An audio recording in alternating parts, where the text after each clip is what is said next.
Assalamualaikum warahmatullahi wabarakatuh. Klana Yuda Channel mempersembahkan cerita silat serial Gatra Bumi bab 2 episode yang ke-6. Namun bila ada yang berkenan subscribe, like, serta berkomentar, dipersilahkan. Terima kasih. Selamat mendengarkan. Dalam episode yang kelima, diceritakan bahwa para pemburu yang bertempur dengan Kiai Arang Awu sudah mulai terdesak dan tidak ada jalan keluar dari kematian. Namun tiba-tiba area tersebut telah dikejutkan oleh kedatangan beberapa orang prajurit, dan di antaranya terdapat Gagah Putih dan Gatra Bumi. Dedemit alas, teriak Kiai Arang Awu. Namun ketika ia melihat yang datang hanya 6 orang, maka Kiai Arang Awu pun segera berkata, "Mendekatlah orang-orang yang malang jika kalian memang ingin mengantarkan nyawa kalian." Namun belum lagi gema suaranya terputus, maka terdengar seorang pemburu yang bertempur dengannya mengeluh.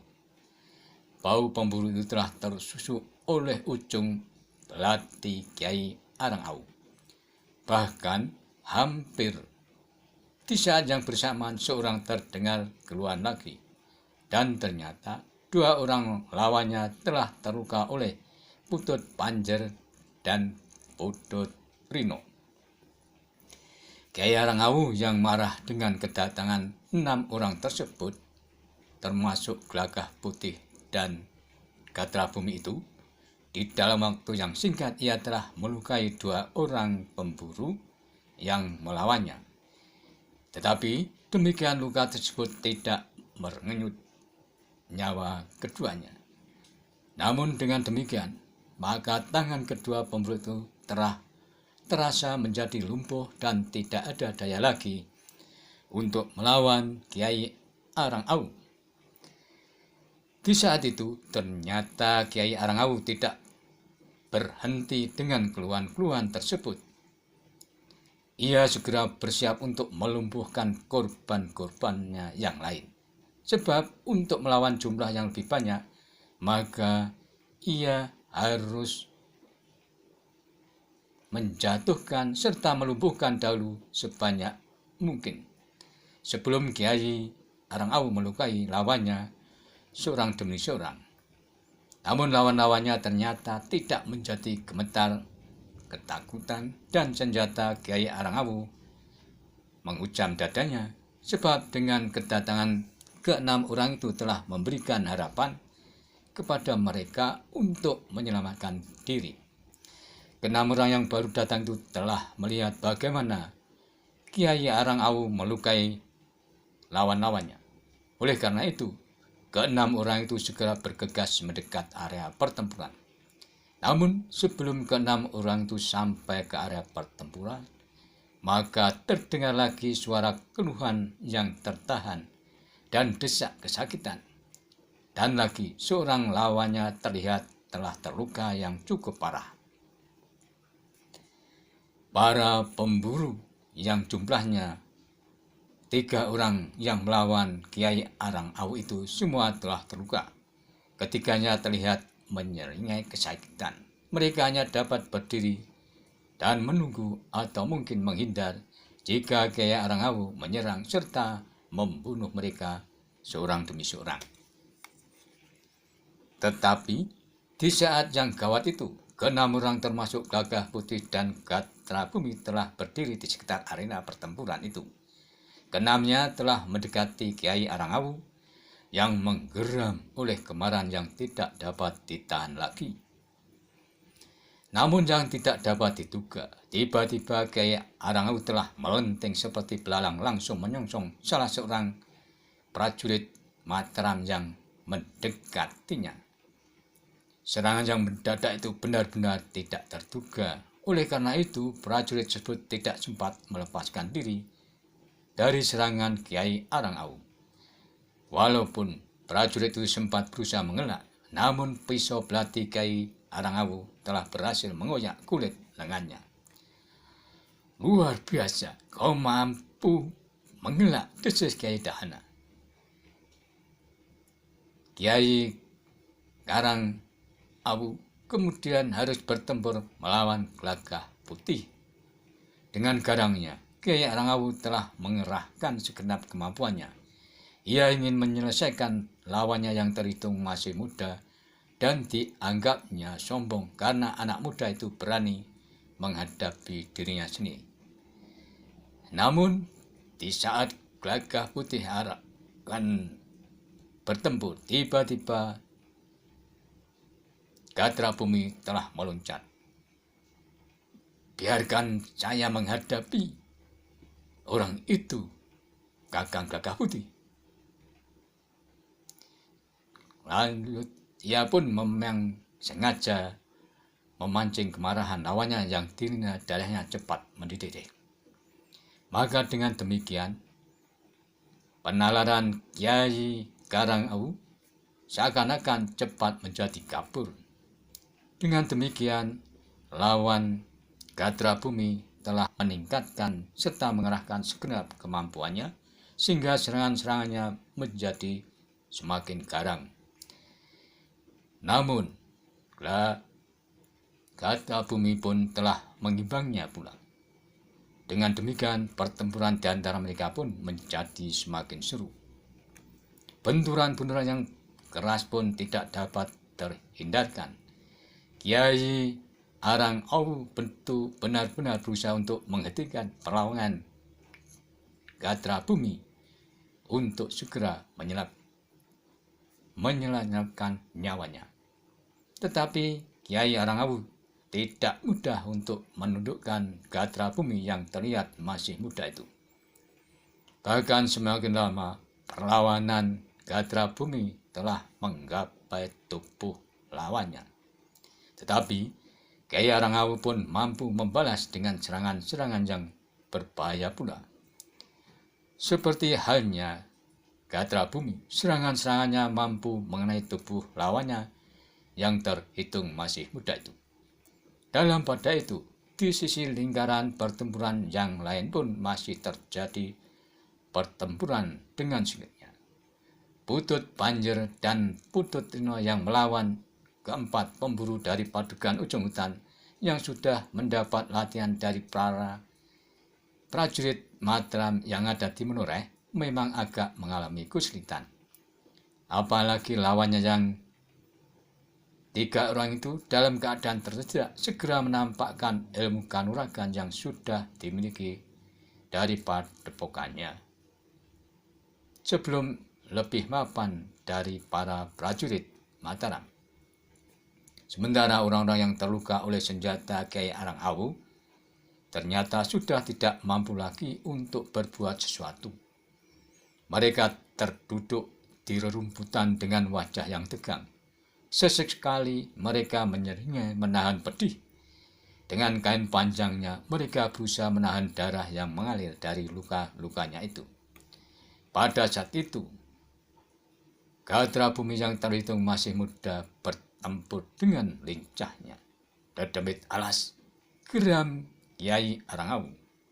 Oleh sebab itulah, maka Kiai Arangawu tidak segera mampu mendesak lawannya. Dalam pada itu, Putut Panjer serta Putut Rino semakin lama semakin sulit menghadapi keempat pemburu.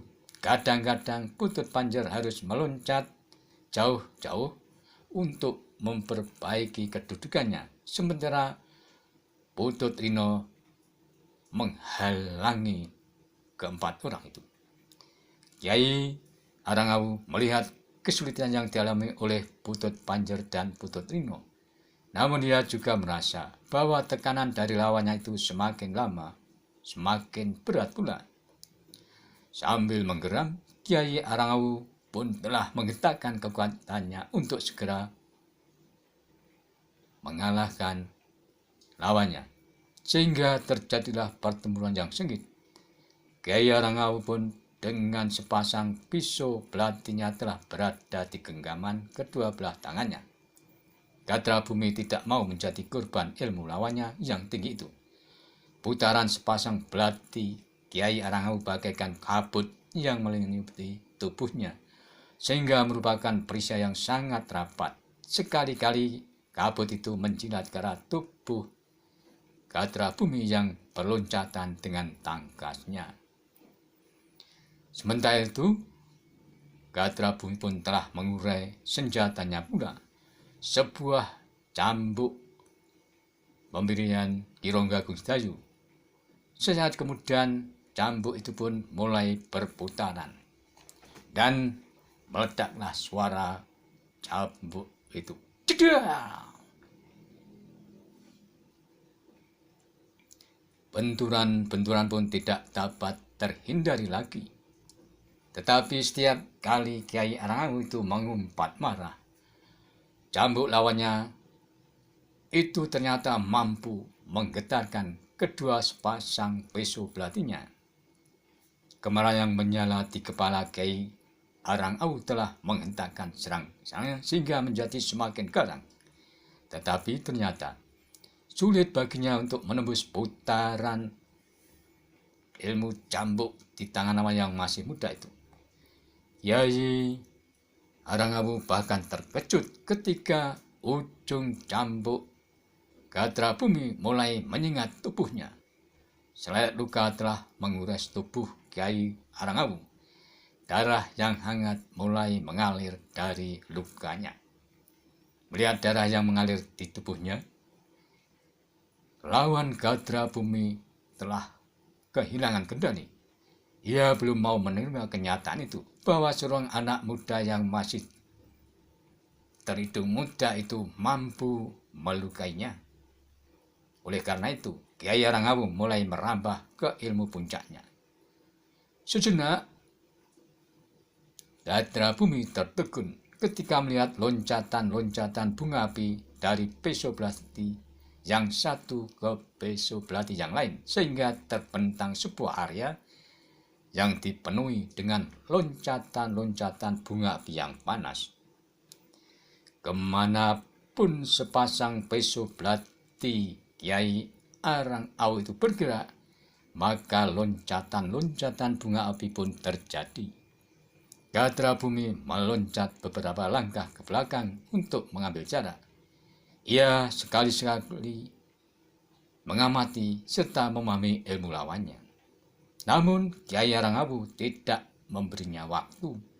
Dengan garangnya, ia pun telah meloncat menyerang Gatra Bumi. Namun lawannya yang menghindar masih terhitung itu dengan tangkasnya. Namun serangan Kiai Arangawu sangat menyulitkan Gatra Bumi. Sepasang pisau belati itu telah menyebarkan udara panas dengan menebarkan percikan-percikan api. Gatra Bumi pun segera mengalami kesulitan. Ia tidak mampu mendekati lawannya. Seandainya ia memaksakan untuk menggapai Kiai Arangawu, maka terasa udara panas itu membakar kulitnya. Dan pada saat itu, sengatan-sengatan bunga api telah menyakiti kulit Gatra Bumi. Maka dengan demikian, Gatra Bumi terlihat semakin terdesak. Serangan-serangan lawannya datang terus-menerus bagaikan datangnya badai api yang menderanya. Apakah kau sekarang menyesal melawanku, anak muda? Geram Kiai Arangawu. Kau telah masuk ke lingkaran api yang akan membakarmu menjadi abu. Gatra Bumi tidak menyaut. Tetapi ia tidak ingkar bahwa ia semakin terdesak. Dalam keadaan terdesak dan akan mengancam jiwanya, maka tidak ada pilihan yang lain bagi Gatra Bumi harus menyelamatkan diri dengan kemampuan puncaknya. Sementara itu, Kiai Arangawu berdiri dengan tegak sambil menggenggam sepasang pisau belati di kedua tangannya. Dengan kemarahan yang sudah sampai ke ubun-ubunnya, ia berkata, "Ternyata umurmu tidak terlalu panjang, anak sombong. Kau segera kehilangan nyawamu di saat kau baru belajar ilmu dan mulai tumbuh berkembang dengan suburnya itu." Namun, Gatra Bumi tidak menghiraukan sesurah orang itu. Tetapi ia pun mulai memusatkan nalar budinya untuk mempersiapkan ilmu pamungkasnya. Di saat Kiai Arangu melangkah setapak, maka Gagah Bumi telah memasang kembali kuda-kudanya serta cambuknya dipegang di tangan kanan. Kiai Dahana terkejut melihat sikap lawannya. Dengan wajah yang terlihat tegang, ia pun bertanya, "Kau akan melakukan apa lagi, anak muda?" Gatra Bumi masih tetap tidak menyaut. Namun Kiai Arangawu pun mulai mengerti bahwa lawannya yang terhitung muda itu pun sedang mengerahkan segenap ilmu dan kemampuannya. Oleh karena itu, maka Kiai Arangawu tidak memberi kesempatan. Sepasang pisau belatinya pun segera bergetar. Namun pada saat itu, Kiai Arangawu itu meloncat. Gatra Bumi yang berdiri tegak itu sedikit merendahkan tubuhnya pada kedua lutut kakinya. Kemudian kedua tangannya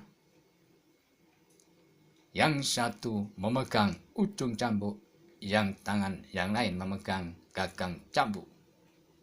Tiba-tiba suara menggelegar. Cahaya telah meluncur dari ujung cambuk Gatra Bumi. Maka akibatnya memang sangat menggetarkan jantung. Sebab di saat Kiai Arangawu meloncat menyerang Gatra Bumi, itu ia telah disambar oleh ilmu cambuk Gatra Bumi yang dipelajari dari Ki Ronggo Agung Dayu. Kiai Arangawu pun telah terlempar beberapa langkah ke belakang. Tubuhnya terbanting di tanah dan sepasang pisau belatinya pun terlepas dari genggamannya. Namun daya tahan tubuh Kiai Arangawu memang sangat luar biasa. Di saat ia terbanting, ia berusaha bergulung-gulung menjauhi lawannya dan kemudian ia pun telah bangkit berdiri. Sejenak, Kiai Arangawu sempat membuat perhitungan. Kemudian menurut pertimbangannya, maka tidak ada gunanya lagi ia bertahan. Betapapun ia mengerahkan kemampuannya, ia tidak akan mampu mengalahkan lawannya yang terhitung muda yang bersenjata cambuk itu, meskipun sebelumnya ia telah melukai 3 orang lawannya.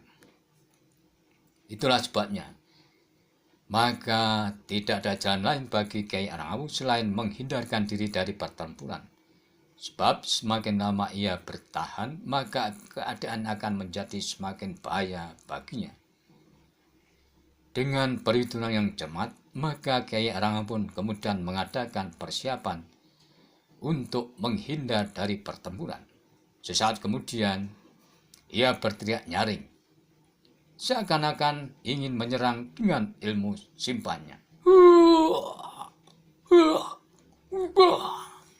Mendengar teriakan tersebut, Gatra Bumi menjadi termangu-mangu. Dan ia pun menduga kalau Kiai Arangawu akan melakukan sesuatu yang mengejutkan dengan mengerahkan segenap kemampuannya. Namun, yang terjadi justru sebaliknya. Demikian gagah Gatra Bumi sudah siap menghadapi keadaan yang akan terjadi, maka Kiai Arangawu pun segera meloncat, namun tidak menyerang, melainkan dengan serta-merta Kiai Arangawu telah memasuki hutan bersama Putut Panjar dan Putut Rino. Ketika Gatra Bumi menyadari keadaan, maka ia segera berusaha mengejarnya. Namun Kiai Arangawu bersama Putut Panjar dan Putut Rino itu seakan-akan telah hilang di balik lebatnya dedaunan. Cahaya matahari saat itu sudah mulai bergeser ke arah barat. Sementara itu, di saat prajurit yang datang bersama-sama Gelagah Putih dan Gatra Bumi termangu. Tiba-tiba terdengar derap kaki kuda, sehingga mereka pun terkejut karenanya. Maka dengan serta-merta mereka berlari memburunya. Namun yang mereka lihat kemudian Kiai Arang-Au bersama dengan 2 pututnya itu telah berada di punggung kudanya dan meninggalkan area pertempuran. Tetapi masih terdengar suara Kiai Arang-Au yang menggema, "Jangan bangga dengan kemenanganmu hari ini. Tunggulah pembalasanku bersama kawan-kawanku. Aku akan bumi hanguskan yang ada di tanah petikan ini." "Ah, dasar pengecut!" geram Gatra Bumi. Namun Gelagah Putih mencegahnya, seakan-akan mencegah Gatra Bumi yang mengejar Kiai Arang-Au dan pututnya itu. Itu adalah sifat dari golongan yang kurang baik Gatra Bumi. Tanpa sifat pengecut itu, maka ia bukan lagi termasuk dari golongan yang kurang baik tersebut. Kemudian Gatra Bumi menarik napas dalam-dalam. Ketika ia melihat kawannya yang berdiri di sebelahnya, ia pun melihat wajah-wajah yang tegang, menahan kemarahan. "Mereka telah terlepas dari tangan kita," desis salah seorang prajurit. "Itu adalah wajar sekali," jawab Gelagah Putih. Namun Gatra Bumi masih mendongkol hatinya. Ia baru mengalami pertempuran seperti ini. Ia tidak menyangka bahwa seorang kiai yang mempunyai ilmu tinggi lari terbirit-birit melihat ledakan wujudnya. Kiai Arang-Au adalah seorang yang memiliki ilmu yang tinggi. Meskipun barangkali kita dapat bertahan dan melindungi dari diri sendiri, namun ia tetap memiliki kelebihan. Nyatanya, ia mampu menghindarkan diri dari kemungkinan yang paling buruk walaupun keadaan sudah sangat sulit, seperti Butut Banjar dan Butut Lino itu. Gatra Bumi, berkata Gelagah Putih. Gatra Bumi tidak menyaut, namun ia berpaling kepada pemburu dari padukuhan di ujung hutan yang masih berdiri tegak dengan senjata masing-masing di tangan. Kemudian seorang prajurit berkata, "Tolonglah kawan kamu yang terluka itu, perintahkan temanmu yang lain." Para pemburu itu seakan-akan baru menyadari bahwa ketiga kawannya itu telah terluka. "Kita akan segera membawanya kembali," berkata seorang dari keempat pemburu itu. Demikianlah ketiga orang yang terluka pun segera mendapatkan perawatan sementara. Sementara itu, 2 orang dari keempat prajurit itu pun telah mengawal para pemburu untuk mendahului kembali ke Banjar Padukuhan. Gatra Bumi dan Gelagah Putih berserta 2 orang prajurit Mataram masih tetap berada di bekas arena pertempuran. Mereka seakan-akan masih ingin melihat apa saja yang baru terjadi, terutama sebelum mereka datang ke tempat itu. Namun mereka tidak melihat tanda-tanda lain yang menarik perhatian. Kemudian salah seorang prajurit itu berkata, "Marilah, mungkin kita belum terlepas sama sekali dari bahaya. Mungkin kiai itu akan segera kembali dengan kawan-kawannya yang lebih banyak." "Bagaimana mungkin dengan begitu cepat ia mendapatkan kawan baru untuk melawan kita di sini?" Saud Gatra Bumi. "Siapa tahu, mungkin kedatangan kiai tersebut tidak hanya beberapa orang saja." "Jika demikian, di manakah kawan-kawannya yang lain?" bertanya salah seorang prajurit. Prajurit yang ditanya itu hanya menggelengkan kepalanya. Lalu ia pun menjawab, "Kita tidak tahu, namun kita tidak boleh lengah. Temannya mengangguk-anggukkan kepala. Mereka pun kemudian bersiap untuk meninggalkan tempat tersebut. Namun sebelum mereka beranjak, mereka telah mengangkat wajah di saat mendengar derap kaki kuda mendekat. Namun mereka segera menarik napas panjang. Ketika mereka melihat dari kejauhan, beberapa orang prajurit Mataram berpacu mendekati darah itu. Mereka datang, desis Gatra Bumi yang bersama Gagah Putih. Ada apa mereka datang kemari? Bertanya Gatra Bumi. Mungkin panah sanderan itu seperti kita juga datang kemari mendengar laporan, sahut salah seorang prajurit. Namun mereka sudah terlambat. Ketika pemimpin petugas hari ini mendengar laporan tentang panah sanderan itu, ia telah mengirim kami berdua untuk mencari arah. Sedangkan orang lain harus segera melaporkannya kepada pemimpin induk pasukan di Padukan Induk Menoreh. Itu agaknya. Maka beberapa orang prajurit langsung dari induk pasukan khusus mendapat tugas kemari. Tetapi mereka sudah sangat terlambat, bantah Gatra Bumi. Benar, jawab prajurit tersebut. Seandainya kami berdua di tengah jalan tidak kebetulan bertemu dengan kalian, maka aku kira dari pertempuran itu akan sangat jauh berbeda. Oleh karena itu, maka peristiwa ini harus mendapatkan perhatian khusus. Peristiwa kebetulan seperti ini tidak dapat dijadikan pegangan, dan seharusnya prajurit itu datang agak awal, sehingga seandainya kami tidak hadir di tempat ini, maka kalian masih tetap hidup. Prajurit itu mengangguk-anggukkan. Kemudian desisnya, suatu peringatan yang sungguh-sungguh bagi kesiapan kami. Sejenak kemudian, Gagah Putih dan Gatra Bumi serta kedua prajurit itu pun telah menyongsong kedatangan beberapa prajurit berkuda yang datang kemudian itu. Kelihatannya mereka tidak tampak tergesa-gesa, berkata Gatra Bumi. Mereka telah bertemu dengan prajurit pengawal para pemburu yang terluka itu, sehingga mereka sudah mengetahui apa yang terjadi di sini. Jawab Gagah Putih. Gatra Bumi pun mengangguk-angguk, namun ia nampak kecewa.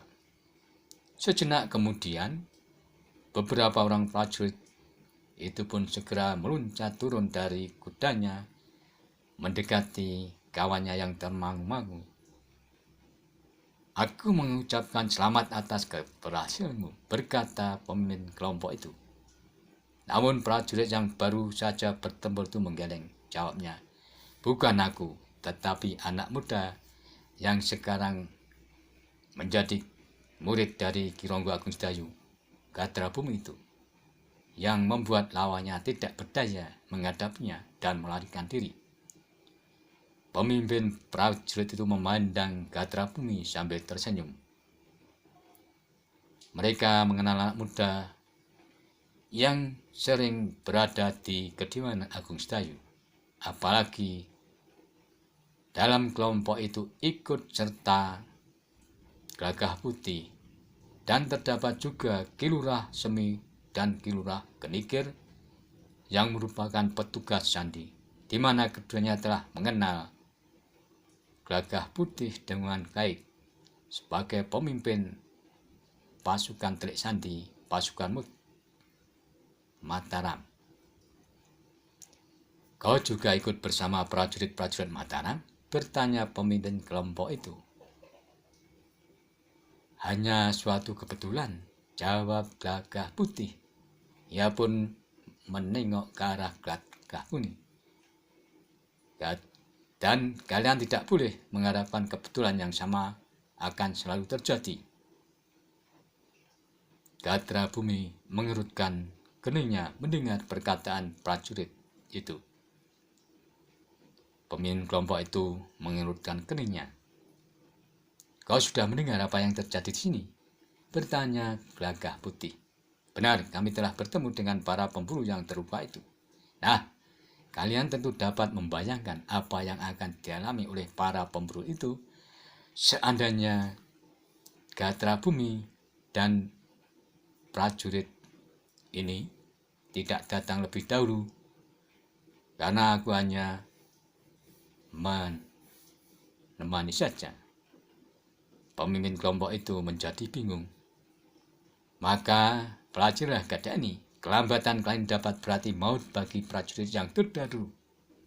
Aku tidak mengerti, jawab pimpinan prajurit itu. Aku akan menjelaskan nanti, sahut prajurit yang telah bertempur melawan anak buah Kiai Arangawu itu. Demikianlah setelah mereka berbincang-bincang sebentar tentang area pertempuran itu dan tentang Kiai Arangawu dan putut-pututnya, maka pemimpin kelompok itu pun berkata, kalau begitu, marilah kita kembali ke Banjar Padukuhan. Kita dapat membicarakan persoalan lebih panjang dan mendalam lagi. Juga aku ingin mendengar penjelasan tentang kelambatanku dan peristiwa yang disebut kebetulan itu. Demikianlah, maka kelompok prajurit bersama Gelagah Putih dan Gatra Bumi segera meninggalkan tempat tersebut. Namun sebelum langkah kaki, tiba-tiba Ki Lurah Semit dan Ki Lurah Kenikir mendekati Gelagah Putih sambil berkata, Lintang, Panjarsore, dan Panjarino segera bergerak mengikuti arah. Gelagah Putih sebagai pemimpin Telik Sandi itu pun mendengar kata-kata sandi itu. Ia pun menjawabnya, matahari akan segera bergeser ke barat. Ketika mendengar jawaban Gelagah Putih, maka kedua Telik Sandi itu segera bergegas meninggalkan Gelagah Putih dan Gatra Bumi serta prajurit yang baru datang bersamanya memasuki hutan yang terhitung masih lebat itu. Namun Gatra Bumi seakan-akan berpikir, tadi apa ya, kok ada Lintang, Panjarsore, dan Panjarino bergerak ke arah mana itu? Gelagah Putih yang mendengar gumanan Gatra Bumi hanya tersenyum di dalam hatinya. Ternyata bahwa perhitungan salah seorang prajurit yang baru bertempur itu memang benar. Kiai Arangawu tidak kembali dengan jumlah orang yang lebih banyak, sehingga dengan demikian maka perjalanan mereka kembali ke Padukuhan tidak mendapat gangguan apapun. Namun peristiwa yang barusan terjadi telah menumbuhkan persoalan yang perlu mendapat perhatian yang sungguh-sungguh dari para prajurit khusus Mataram yang mendapat laporan selengkapnya dari peristiwa tersebut. Persoalan tidak terbatas pada Kiai Arangawu, berkata seorang perwira prajurit khusus Mataram yang ada di tanah Perdikan Mulia. Pada saatnya, peristiwa itu tentu akan berkembang. Benar, jawab kawannya. Karena itu, maka masalah Kiai Arangawu mungkin akan merambah ke padepokan yang terkena hasutannya. Sehingga dengan demikian harus ditangani dengan sungguh-sungguh. Persoalan itu telah menjadi salah satu perhatian dari para pimpinan prajurit Mataram yang ada di tanah Perdikan Mulia sebagai suatu persoalan yang tidak dapat dianggap ringan dengan sekedar menempatkan beberapa prajurit di padukuhan-padukuhan. Ternyata kejadian tersebut telah sampai kepada Ki Gede Menureh. Sehingga untuk mengetahui peristiwa itu, Ki Argapati atau yang terkenal dengan sebutan Ki Gede Menureh telah memerlukan datang ke Banjar Padukuhan baru di ujung hutan bersama beberapa pengawal padukuhan. Dengan demikian ia akan mendapatkan bahan yang lengkap untuk menentukan sikap. Tanah Perdikan Menureh ini ternyata masih belum tentram, masih banyak perguruan maupun padepokan-padepokan yang masih mendendam dan barangkali akan dapat meledakkan daerah Mataram berkata Ki Agapati atau yang terkenal dengan Ki Gede Menurah itu. Persoalannya kelihatan memang tidak begitu sederhana, Paman, sahut Glagah Putih. Mungkin bukan sekedar terbatas di daerah ini. Jika terjadi suatu di sini, agaknya orang yang menyebut dirinya Kiai Arang Awu itu hanyalah mencari kesempatan untuk memperluas daerah pengaruhnya. Sementara ia akan merencanakan sesuatu yang lebih besar lagi di waktu yang akan datang. Ki Gede Menureh mengangguk-angguk. Ia pun menyadari persoalan yang sedang dihadapinya. Yang nampaknya kecil itu tentu mempunyai kaitan yang panjang. Sementara itu, selagi beberapa pemimpin prajurit berada di Banjar Padukuhan di ujung hutan, Kiai Arang pun telah meninggalkan daerah pertempuran. Perjalanan yang tidak mendapatkan hasil itu merupakan pelajaran bagi Kiai Arangawu bahwa usaha yang akan ditempuhnya itu bukannya usaha yang mudah. Kadipaten Pati telah bersiap semakin jauh, berkata Kiai Arangawu kepada pengikutnya, yaitu Putut Panjer dan Putut Rino. Putut Panjer dan Putut Rino tidak menyaut. Mereka menyadari bahwa Kiai Arangawu yang kecewa itu akan mudah sekali tersinggung jika mereka salah mengucapkan tanggapan. Aku akan melihat persiapan Kadipaten Pati. Tiba-tiba saja Kiai Arangawu itu sambil menggeram. Para pengikutnya menjadi cemas.